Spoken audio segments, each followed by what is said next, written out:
नमस्कार दोस्तों, Bajrang sir science classes के ऑनलाइन यूट्यूब प्लेटफॉर्म पर आपका स्वागत है।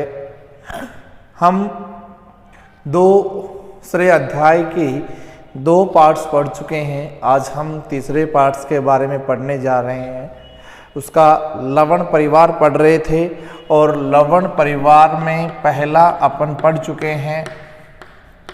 पहला लवण परिवार अपन पढ़ चुके हैं NaCl के बारे में। अब देखो जो दूसरा पॉइंट आता है वो हमारे पास क्या आता है, वो है NaOH। क्या है? NaOH। इसे सोडियम हाइड्रोक्साइड कहा जाता है। क्या कहा जाता है? Sodium hydroxide. रासायनिक सूत्र क्या होगा? तो रासायनिक सूत्र अपने पास है NaOH। रासायनिक नाम हमें याद रखना है। वो रासायनिक नाम क्या है? देखो, रासायनिक नाम की अगर मैं बात करूं तो नाम क्या हो जाएगा? Sodium hydroxide. क्या हो जाएगा? Sodium hydroxide. ये हमें अच्छी तरह से याद रखना है कि NaOH का रासायनिक नाम क्या होगा? सोडियम हाइड्रोक्साइड होने वाला है। साधारण नाम इसका वैसे कुछ है नहीं, लेकिन निर्माण विधि जो है वो निर्माण विधि हमें अच्छी तरह से याद होनी चाहिए कि निर्माण विधि क्या है। कि सोडियम क्लोराइड में क्या है कि सोडियम हाइड्रोक्साइड का निर्माण की क्रिया को क्या कहा जाता है, ये भी हमें अच्छी तरह से मालूम होना चाहिए। कि जब सोडियम क्लोराइड का निर्माण करते हैं तो वो निर्माण की विधि कौन सी विधि होती है? क्लोर क्षार अभिक्रिया। तो लिख सकते हैं कि सोडियम हाइड्रोक्साइड क्या है? सोडियम हाइड्रोक्साइड के निर्माण की प्रक्रिया को हाइड्रोक्साइड के निर्माण की प्रक्रिया को निर्माण की प्रक्रिया को क्लोर क्षार अभिक्रिया कहते हैं। क्या कहते हैं? क्लोर क्षार अभिक्रिया। क्या कहा जाता है? क्लोर क्षार अभिक्रिया कहते हैं। इसे क्या कहा जाता है? क्लोर क्षार अभिक्रिया कहा जाता है। क्योंकि सोडियम क्लोराइड की अभिक्रिया किससे करवाई जाती है? जल से करवाई जाती है। क्योंकि सोडियम क्लोराइड की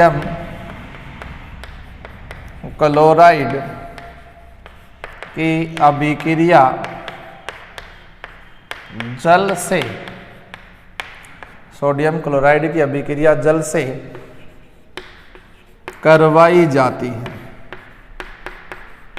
सोडियम क्लोराइड की अभिक्रिया किससे करवाई जाती है? जल से करवाई जाती है। ठीक है। जैसे सोडियम हाइड्रोक्साइड की अभिक्रिया सोडियम क्लोराइड की अभिक्रिया जल से करवाएंगे तो क्या बनेगा? तो सोडियम हाइड्रोक्साइड क्लोरीन व हाइड्रोजन गैस प्रवाहित होती है तो सोडियम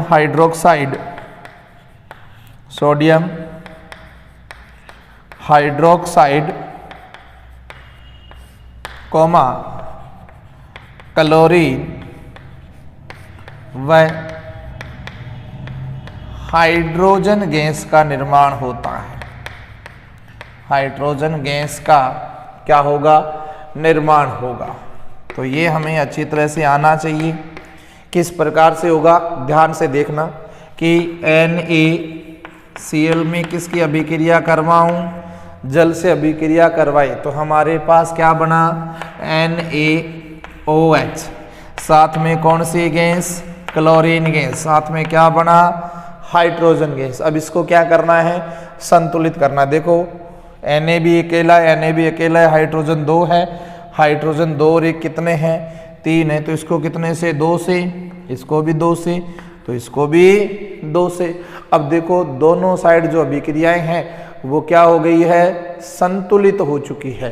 तो इस बात का हमें अच्छी तरह से अंदाजा होना चाहिए कि किस प्रकार से अपने को क्या करना है? संतुलित करने हैं।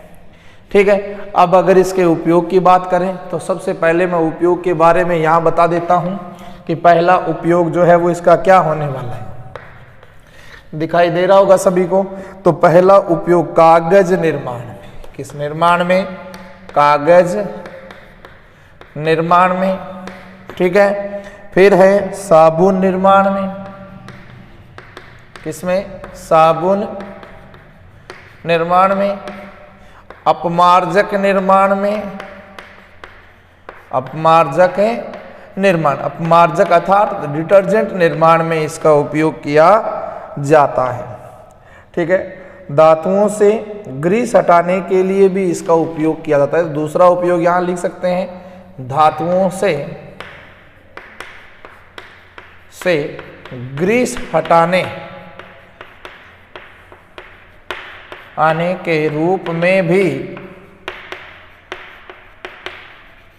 हटाने के रूप में भी इसका उपयोग किया जाता है। तीसरा उपयोग जो आता है वो अपना क्या आता है, देखो क्लोरीन है। इसमें अपने पास क्या बन रहा है, क्लोरीन भी बन रहा है। क्या बन रहा है, ये क्लोरीन भी बन रहा है। तो क्लोरीन का उपयोग जल के शुद्धिकरण में रोगाणुनाशक के रूप में होता है। तो लिख सकते हैं क्लोरीन का उपयोग जल के शुद्धिकरण में, जल के शुद्धिकरण में रोगाणुनाशक के रूप में, रोगाणुनाशक के रूप में,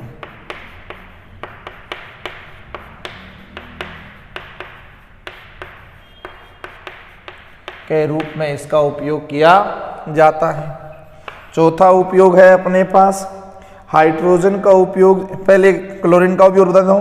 पीवीसी पाइप बनाने में भी क्या है, इसका उपयोग किया जाता है। पीवीसी पाइप बनाने में भी इसका उपयोग किया जाता है। पांचवा उपयोग यहां क्या बन रहा है, साथ साथ में हाइड्रोजन भी बन रहा है। क्या बन रहा है, हाइड्रोजन बन रहा है। इस हाइड्रोजन का उपयोग ईंधन के रूप में करते हैं। तो हाइड्रोजन का उपयोग ईंधन के रूप में करते हैं, ईंधन के रूप में हाइड्रोजन का उपयोग किया जाता है। तो आगे बात समझ में, अपने पास बनाना था सोडियम हाइड्रोक्साइड। दूसरा पॉइंट जो था वो हमारा क्या हो चुका है, कंप्लीट हो चुका है। रासायनिक नाम सोडियम हाइड्रोक्साइड। सोडियम हाइड्रोक्साइड के निर्माण की प्रक्रिया को क्या कहा जाता है, क्लोर क्षार अभिक्रिया कहा जाता है। निर्माण की विधि हो गई, ठीक है, और इसके क्या हो गए, अपने पास उपयोग हो गए। अब देखो नेक्स्ट जो तीसरा पॉइंट है, वो तीसरा पॉइंट अपने पास है विरंजक चूर्ण। क्या है, विरंजक चूर्ण। तीसरा जो पॉइंट है वो क्या है अपने पास। तो एक एक पॉइंट को लेकर के हम चल रहे हैं, प्रत्येक को बारीकी से बताया जा रहा है, ठीक है। तो तीसरा पॉइंट अपने पास क्या आ रहा है, विरंजक चूर्ण। क्या आ रहा है, विरंजक चूर्ण आ रहा है। क्या आ रहा है, विरंजक चूर्ण आ रहा है। तो इस विरंजक चूर्ण का साधारण नाम हमें लिखना है। तो साधारण नाम क्या हो जाएगा, ब्लीचिंग पाउडर। क्या हो जाएगा, ब्लीचिंग पाउडर। रासायनिक सूत्र लिखें तो रासायनिक सूत्र भी लिख दीजिए। रासायनिक सूत्र क्या होगा, CaOCl2। क्या हो जाएगा, CaOCl2। रासायनिक नाम, रासायनिक नाम क्या होने वाला है, देखो Ca का कैल्शियम, Ca का क्या हो जाएगा, कैल्शियम। ऑक्सी, O का हो जाएगा ऑक्सी। क्या हो जाएगा, ऑक्सी। और Cl2 का क्या नाम हो जाएगा, क्लोराइड। क्या हो जाएगा, क्लोराइड। तो रासायनिक नाम क्या हो जाएगा, कैल्शियम ऑक्सी क्लोराइड। अब देखो बनाने की विधि जो है, उस बनाने की विधि में क्या आएगा, तो निर्माण विधि क्या आने वाली है अपने पास। निर्माण विधि में क्या होगा कि शुष्क बुझा हुआ जो चूना है, शुष्क बुझे हुए चूने में कौन सी गैस प्रवाहित करेंगे, क्लोरीन गैस प्रवाहित करने पर हमें क्या प्राप्त होता है? विरंजक चूर्ण प्राप्त होता है। तो लिख सकते हैं शुष्क बुझे हुए चूने में, शुष्क बुझे हुए चूने में क्लोरीन गैस प्रवाहित करके, क्लोरीन गैस प्रवाहित करके इसे प्राप्त किया जाता है, इसे प्राप्त किया जाता है। ठीक है, तो कैसे प्राप्त किया जाता है कि शुष्क बुझे हुए चूने, और शुष्क बुझे हुए चूने का फॉर्मूला है कैल्शियम हाइड्रोक्साइड। क्या है? Calcium hydroxide. इस कैल्शियम हाइड्रोक्साइड में कौन सी गैस प्रवाहित करेंगे? क्लोरीन गैस प्रवाहित करेंगे। क्या करेंगे? क्लोरीन गैस प्रवाहित करेंगे। तो हमारे पास क्या बनेगा? CaOCl2, और साथ में क्या बनेगा? जल बन जाएगा। तो हमारे पास क्या बन गया? कैल्शियम ऑक्सीक्लोराइड, और साथ में किसका निर्माण हो रहा है? जल का निर्माण हो रहा है। तो देखो अब इसके उपयोग के बारे में बात करें तो उपयोग क्या क्या होने वाले हैं, तो वो मैं आपको लिखवा देता हूं। तो सबसे पहला उपयोग क्या है, ध्यान से देखिएगा। वस्त्र उद्योग में सूती व लिनेन के विरंजन के लिए क्या है? उपयोग। उपयोग में पहला पॉइंट, उपयोग में पहला पॉइंट क्या है? वस्त्र उद्योग में सूती व लिनेन के विरंजन के लिए। तो लिख सकते हैं वस्त्र उद्योग में सूती व लिनेन के विरंजन के लिए, लिनेन के विरंजन के लिए, विरंजन के लिए इसका उपयोग किया जाता है। ठीक है, आ गई बात समझ में? तो पहला उपयोग सभी को आ गया होगा समझ में। दूसरा उपयोग क्या कह रहा है, हमेशा ध्यान रखना है। दूसरा उपयोग फैक्ट्री में लॉन्ड्री व कपड़ों को साफ करने में भी इसका उपयोग किया जा सकता है। तो फैक्ट्री में लॉन्ड्री व कपड़ों को साफ करने में भी इसका उपयोग किया जाता है। पीने के पानी में उपस्थित जीवाणुओं को नष्ट करने में भी इसका उपयोग किया जाता है। तो पीने के पानी में उपस्थित जीवाणुओं को नष्ट करने में, पीने के पानी में उपस्थित जीवाणुओं को नष्ट करने में, उपस्थित जीवाणुओं को नष्ट करने में किया जाता, जीवाणुओं को नष्ट करने में इसका उपयोग किया जाता है। अच्छी तरह से बात आगे समझ में। रासायनिक उद्योगों में उपचार के रूप में लिख सकते हैं। और जो चौथा पॉइंट है वो हमारे पास क्या है, प्रयोगशाला में अभिकर्मक के रूप में इसका उपयोग किया जाता। प्रयोगशाला में अभिकर्मक के रूप में, ठीक है, प्रयोगशाला में अभिकर्मक के रूप में। बहुत ही इंपॉर्टेंट है विरंजक चूर्ण इस बार बोर्ड परीक्षा की दृष्टि से। तो इस प्रश्न को आप अच्छी तरह से पढ़ लेना। अगर आप स्क्रीनशॉट लेना चाहते हो तो स्क्रीनशॉट ले सकते हो, ठीक है। तो विरंजक चूर्ण जो था वो अपना क्या हो चुका है, कंप्लीट हो चुका है। अब जो चौथा पॉइंट है वो कौन सा है अपना, बेकिंग सोडा। 3 पॉइंट कंप्लीट हो चुके हैं, ठीक है। चौथा पॉइंट क्या कह रहा है,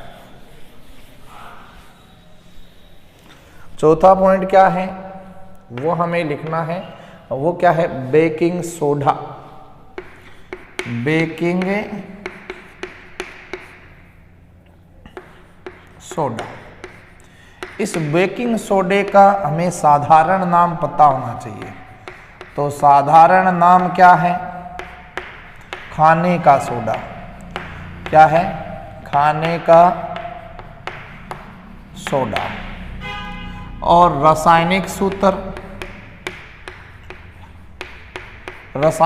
है NaHCO3, NaHCO3। रासायनिक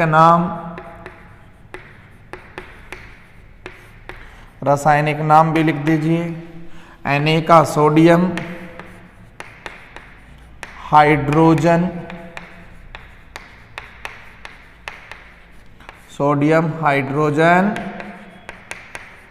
कार्बोनेट। क्या नाम हो जाएगा, सोडियम हाइड्रोजन कार्बोनेट, इसका क्या हो जाएगा, नाम हो जाएगा। ठीक है, अब देखो निर्माण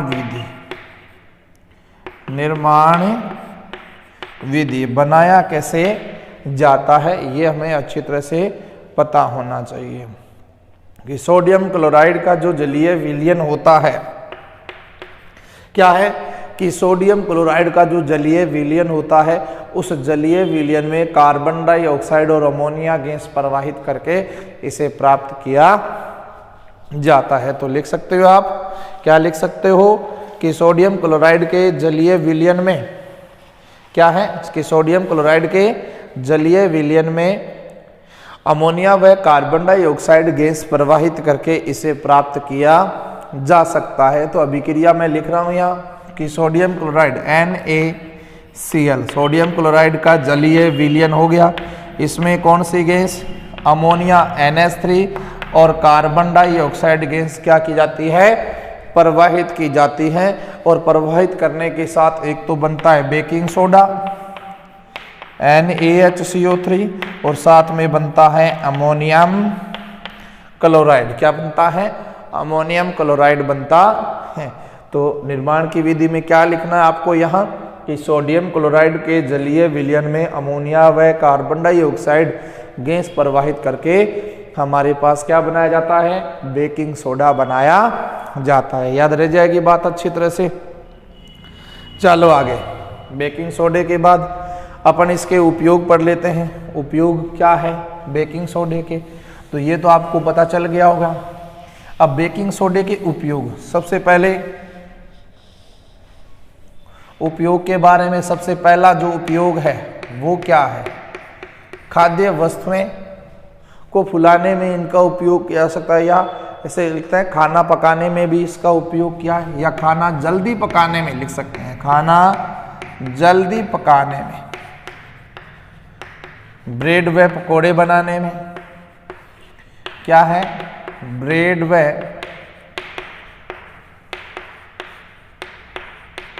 पकोड़े बनाने में भी इसका उपयोग किया जाता है, केक बनाने में भी होता है और इनों के निर्माण में भी इसका उपयोग किया जा सकता है। तो लिख सकते हैं इनों के निर्माण में।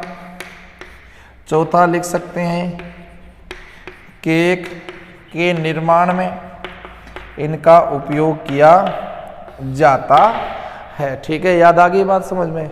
अब देखो, जब सोडियम हाइड्रोजन कार्बोनेट है, उस सोडियम हाइड्रोजन कार्बोनेट को क्या करते हैं, गर्म करते हैं। तो आपने देखा होगा कि ब्रेड पकोड़े जो भी अपने पास केक वगैरह है वो कैसे होते हैं, स्पंजदार होते हैं। कैसे होते हैं, स्पंजदार होते हैं। क्यों होते हैं, उनका कारण क्या है, ये मैं आपको बता देता हूं कि जैसे ही अपन सोडियम हाइड्रोजन कार्बोनेट को विलयन किसी पदार्थ के अंदर डालते हैं तो वो sodium hydrogen carbonate carbon dioxide को क्या करता है, बाहर निकालता है, जिसके कारण वस्तु फूलकर स्पंजदार हो जाती है। तो ठीक है, इस बात का भी हमें ध्यान रखना है। ठीक है, और सोडियम हाइड्रोजन कार्बोनेट को क्या करेंगे, गर्म करेंगे, NaHCO3, इसको क्या करेंगे,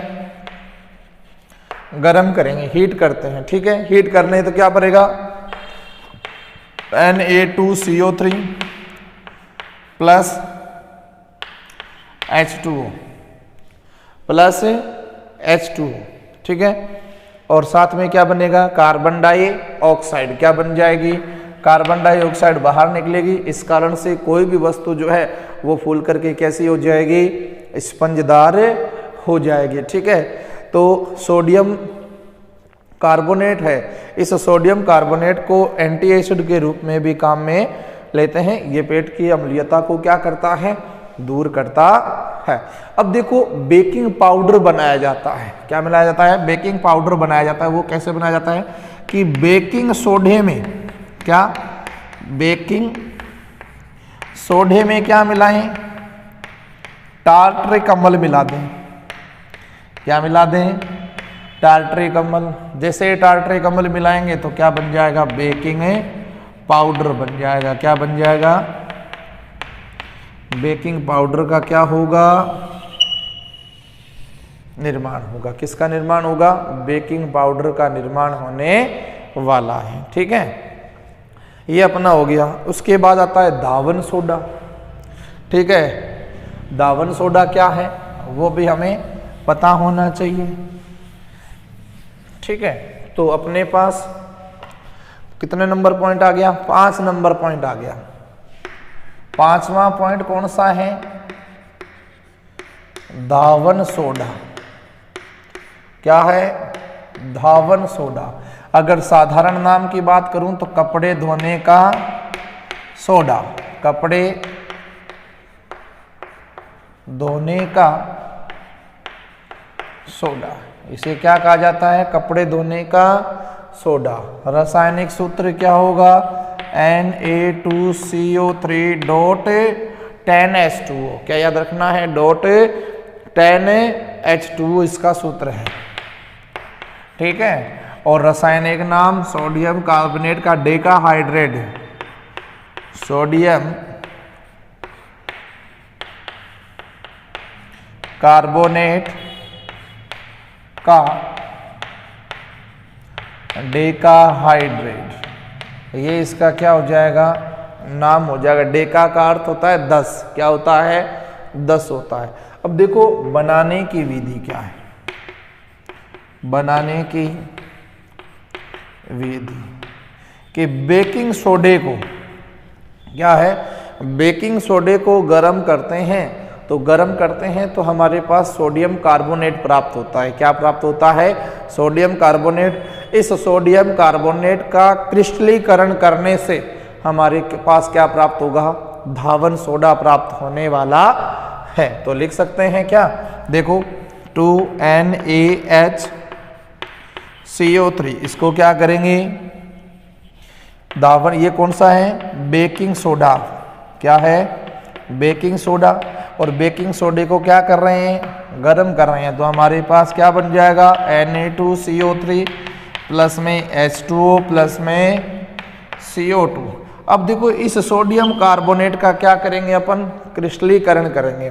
क्या करेंगे, क्रिस्टलीकरण करेंगे। तो Na2CO3 प्लस 10H2 क्रिस्टलीकरण किया तो क्या बना अपने पास, Na2CO3.10H2। तो अपने पास क्या प्राप्त हो जाएगा, धावन सोडा प्राप्त हो जाएगा। तो धावन सोडे का उपयोग जो है वो कांच, कागज और साबुन उद्योग में इसका उपयोग किया जाता है। तो लिख सकते हैं उपयोग के बारे में, ये बनानी आ गई सभी को।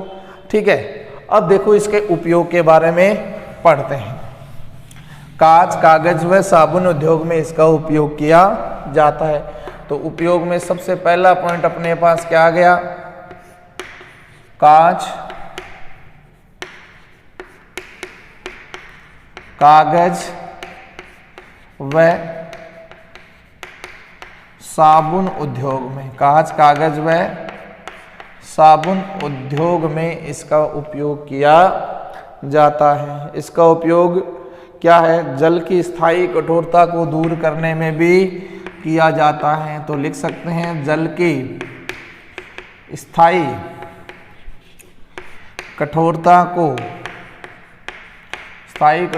को दूर करने में भी किया जाता है। तीसरा प्रयोग लिख सकते हैं प्रयोगशाला में अभिकर्मक के रूप में। और सोडियम कार्बोनेट है, इसका जो उपयोग है वो घरों में साफ सफाई के रूप में भी किया जाता है,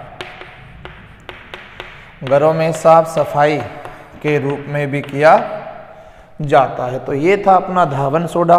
ठीक है, उसके बाद अपने पास आता है पीओपी, प्लास्टर ऑफ पेरिस।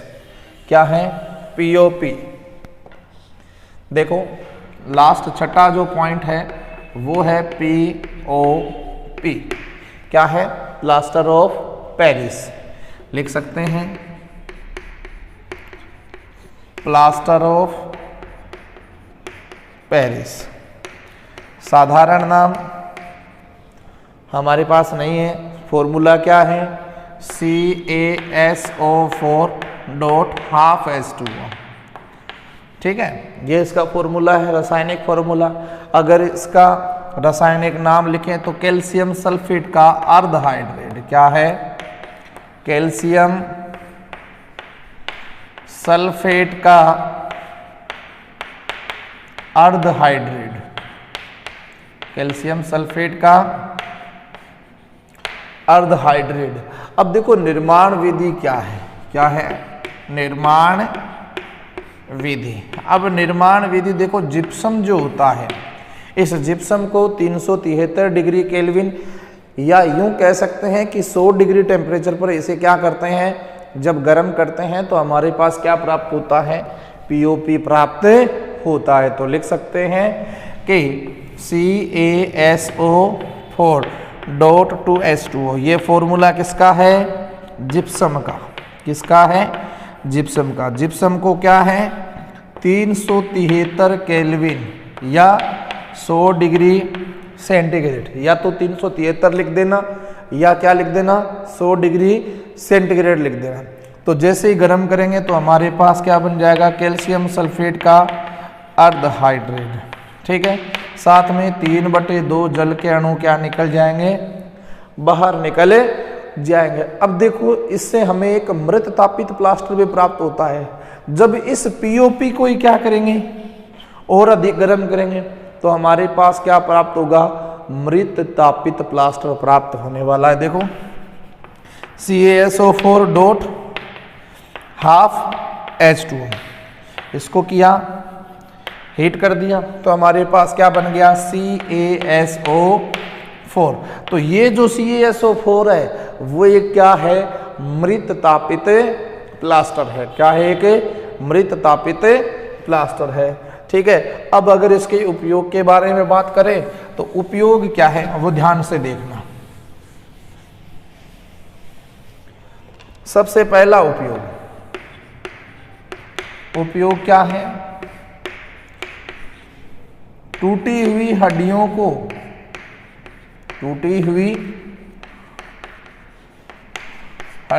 को स्थिर रखने में, टूटी हुई हड्डियों को स्थिर रखने में इसका उपयोग किया जाता है। दूसरा उपयोग क्या लिख सकते हैं?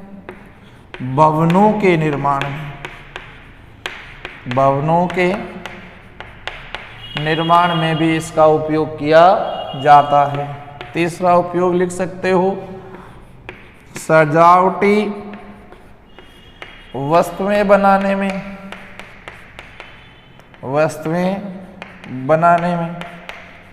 ठीक है। चौथा मूर्तियां बनाने में, क्या? मूर्तियां बनाने में भी इसका उपयोग किया जाता है। ठीक है, तो ये इसके थे क्या उपयोग हैं। अब मृत तापित प्लास्टर अपना जो लवण परिवार है वो क्या हो चुका है? कंप्लीट हो चुका है। अब लास्ट टॉपिक इस चैप्टर का क्या है? क्रिस्टलन जल। क्या है? क्रिस्टलन जल है। ठीक है, तो लास्ट टॉपिक अपने पास आ जाता है इस चैप्टर का क्रिस्टलन जल। क्या आ जाता है? क्रिस्टलन जल। अब क्रिस्टलन जल होता क्या है वो हमें पता होना चाहिए। देखो लवण जो होता है उस लवण के इकाई सूत्र को जब भी हम लिखते हैं तो उस लवण के इकाई सूत्र में जल के अणुओं की संख्या क्या रहती है? निश्चित जुड़ी रहती है। ठीक है, तो उसे ही क्या कहा जाता है? क्रिस्टलन जल कहा जाता है। तो लिख सकते हैं कि लवण के इकाई सूत्र को लिखने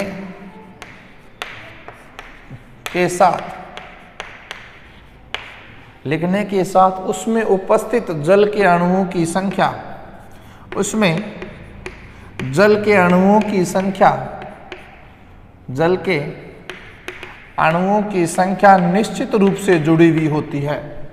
जल के अणुओं की संख्या निश्चित रूप से जुड़ी हुई होती है, निश्चित रूप से जुड़ी हुई होती है, निश्चित रूप से जुड़ी हुई होती है, तो उसे क्या कहेंगे? क्रिस्टलन जल कहेंगे। उसे क्या कहेंगे? क्रिस्टलन जल। अगर उदाहरण की बात करेंगे तो सबसे पहले उदाहरण आता है फिटकरी का। तो फिटकरी का उदाहरण क्या है? K2SO4 डॉट Al2SO4 की होल थ्राइस डॉट 24H2। तो लवण का जब भी इकाई सूत्र लिखते हैं तो उसमें इकाई सूत्र लिखते समय जल के अणुओं की संख्या यहाँ क्या है? निश्चित है। तो यहाँ 24 जल के अणु जो है वो निश्चित रूप से क्या रहते हैं? जुड़े हुए रहते हैं। इसलिए वो कौन सा जल होगा? क्रिस्टलन जल। जैसे दावन सोडा है, दावन सोडा है तो दावन सोडे में Na2CO3 डॉट 10H2, तो इसमें भी 10 जल के अणुओं की संख्या क्या है? निश्चित है। जैसे जिप्सम दे दिया तो जिप्सम का फॉर्मूला क्या होता है? CaSO4 डॉट 2H2, तो इसमें भी 2 जल के अणु क्या है? निश्चित है। जिसमें जल के अणु लवण का इकाई सूत्र लिखते समय इसमें जल के अणुओं की ये सारे के सारे कौन से हैं? लवण सूत्र है। इस लवण सूत्र के साथ क्या है? जल के अणुओं की संख्या क्या रही है? निश्चित रूप से जुड़ी हुई है। उन्हें क्या कहा जाता है? क्रिस्टलन जल कहा जाता है। तो आज अपना जो सेकंड चैप्टर है वो कंप्लीट हो चुका है। थर्ड चैप्टर की वीडियो आपको कल मिलेगी। तो आप अगर भी चैनल पर नए हैं तो चैनल को लाइक करें, शेयर करें, सब्सक्राइब करें। तो आज की वीडियो में बस इतना ही। धन्यवाद।